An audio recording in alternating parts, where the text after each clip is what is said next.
Bapak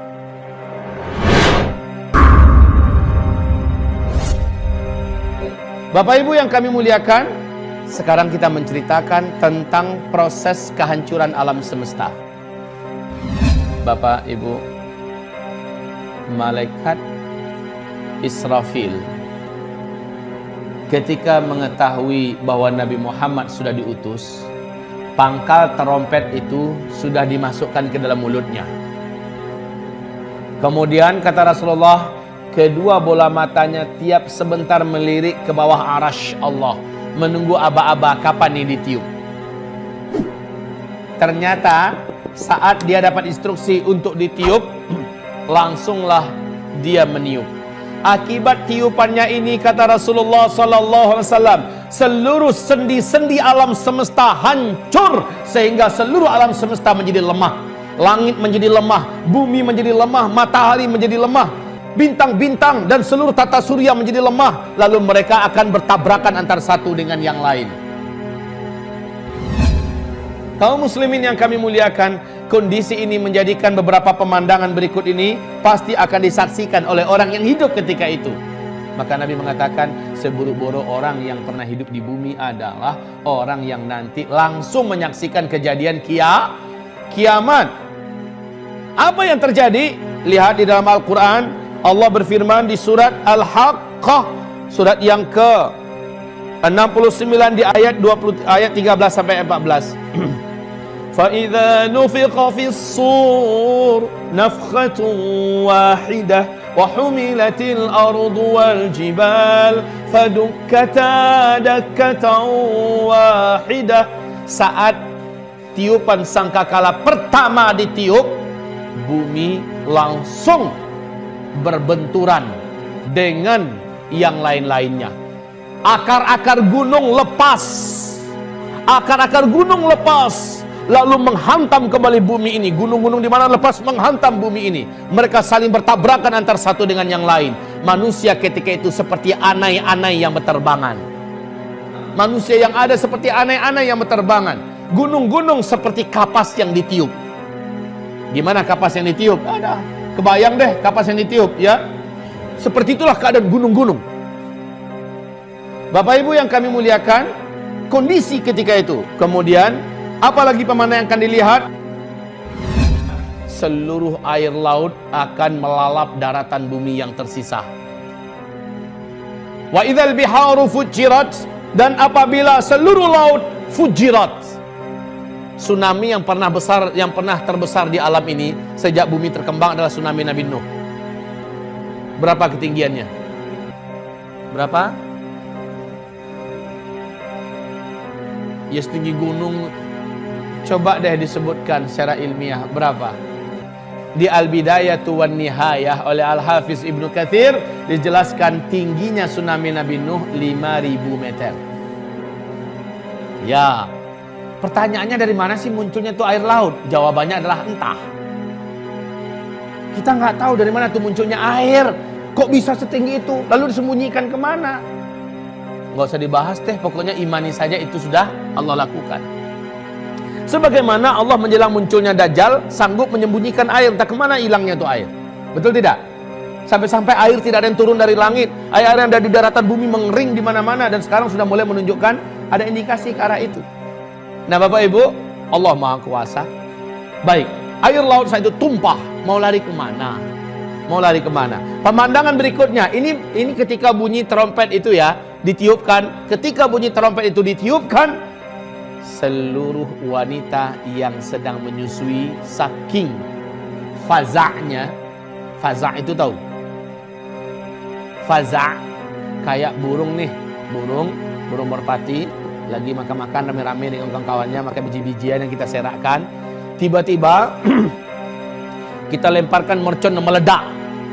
Mercon itu bunyinya membuat mereka serabutan, gak karu-karuan kemana-mana. Betul tidak? Maka wanita yang sedang menyusui pun akan langsung mencampakkan bayinya dan pontang-panting tak kemana lari. Ada nabrak pohon, ada nabrak dinding, pokoknya lari tak kemana. Dia nggak sadar kalau dia tadi itu sedang menyusui. Subhanallah pemandangan ketika itu. Kemudian langit terbelah. wa insyaqqatis samaa'u fahiya yawma idzin wahiyah. Langit menjadi terbelah. Ketika itu langit sangatlah rapuh dan lemah. Kalau sekarang langit kokoh, Bapak, ya. Nanti langit menjadi rapuh dan lemah. Was samawatu matwiyatun biyaminih. Seluruh lapisan langit yang 7 digulung oleh Allah. Digulung oleh Allah dengan tangannya. Digulung oleh Allah dengan tangannya. Sementara bumi Allah genggam dengan tangan yang lain. Lalu Allah berfirman ketika itu, Ainal jabbarun, ainal mutakabbirun, anal malik.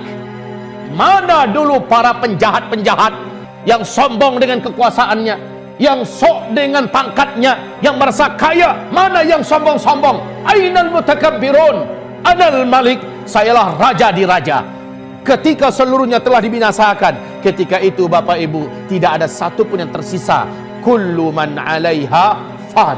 Seluruh yang ada di alam semesta ini Allah jadikan fana. Wa yabqa wajhu rabbika dzul jalal wal ikram. Yang abadi hanya satu saja, Allah Azza wa Jalla. Ada makhluk yang masih hidup ketika itu? Ada. Siapa makhluk yang masih hidup? 1, malaikat maut, ini masih hidup. 2, iblis masih hidup. 3, malaikat Israfil masih hidup. Hai malaikat maut, matiin tuh Israfil. Israfil dimatikan. Sakitnya luar biasa, jeritannya, Masya Allah. Kalaulah masih ada manusia yang hidup, mati langsung manusia mendengar jeritan kematian ini. Setelah malaikat Israfil dibunuh, dimatikan, karena memang seluruh yang bernyawa ketika kiamat wajib musnah semuanya. Lalu iblis, Allah Subhanahu wa taala berfirman, Iblis, janjiku kepadamu telah aku tepati. Seluruh makhluk yang ada telah aku musnahkan. Sekarang yang tersisa engkau. Hai malaikat maut, cabut nyawanya. Iblis masih berusaha melarikan diri. Kemanapun dia lari, malaikat maut memiliki kemampuan yang gak ada apa-apanya iblis. Udah nunggu malaikat maut di sana. Mau kemana coy?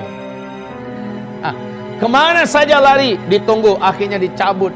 Begitu juga kata Rasulullah, jeritan kematian iblis ini sangat mengerikan. Selanjutnya, Allah lah yang mematikan malaikat maut. Allah lah yang mematikan malaikat maut. Ketika Allah matikan malaikat maut, apa jeritan malaikat maut? Berkata, aduhai kiranya begini berat kematian itu, begini menyakitkannya. Kalau aku tahu, pasti aku akan berlembut-lembut dulu dalam. Ya, sakit Pak. Malaikat maut pun yang sebenarnya begitu perkasa, tidak ada makhluk yang lebih perkasa melainkan malaikat maut. Semuanya mampus di tangan malaikat maut. Ya. Sekarang malaikat maut dimatiin tuh oleh Allah Subhanahu wa taala. Selesai. Apa kata Rasulullah sallallahu alaihi wasallam? Bumi, langit dan semua isinya telah tidak ada.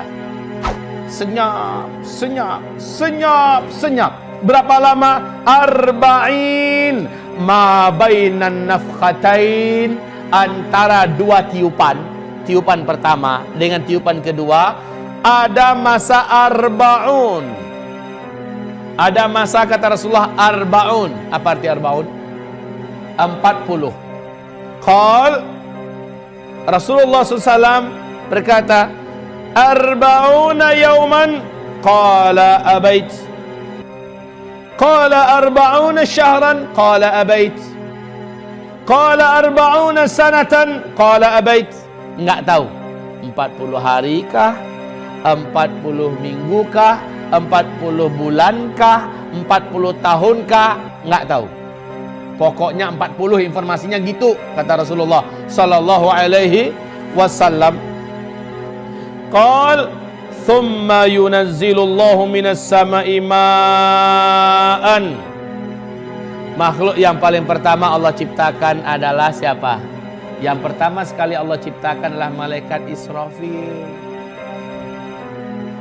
Ya, malaikat Israfil. Ngapain? Meniup sangkakala kedua aba-aba. Maka semua yang pernah ada dulu kembali wujud, tapi dalam bentuk yang beza, bentuk yang agak beda. Langitnya masih langit, cuman bukan kayak langit yang ada ini lagi. Buminya masih bumi, tapi bukan lagi bumi yang ini. Yauma tubaddalul ardu ghairal ardi was samawat. Pada hari itu kami mendatangkan matahari yang baru, tapi bukan matahari yang lama. Kenapa? Matahari yang lama udah dikempesin oleh Allah. Matahari yang lama udah digulung oleh Allah Subhanahu wa taala. Matahari yang lama udah diafkirkan oleh Allah, diganti dengan matahari yang baru lebih keren. Langit juga dibuat begitu. Kemudian bumi juga dibuat begitu. Kalau bumi sekarang ini bulat apa datar? Bulat apa datar? Terserah. Pokoknya bumi yang ada nanti, kata Rasulullah, bumi mahsyar itu datar. Datar, nggak ada bukit, nggak ada lembah, nggak ada sungai, nggak ada tempat duduk, nggak ada pohon. Warnanya putih, Pak, putih. Warna pasirnya putih. Jauh, sejauh mata memandang, dataran yang tidak ada ujungnya, tidak ada ujungnya.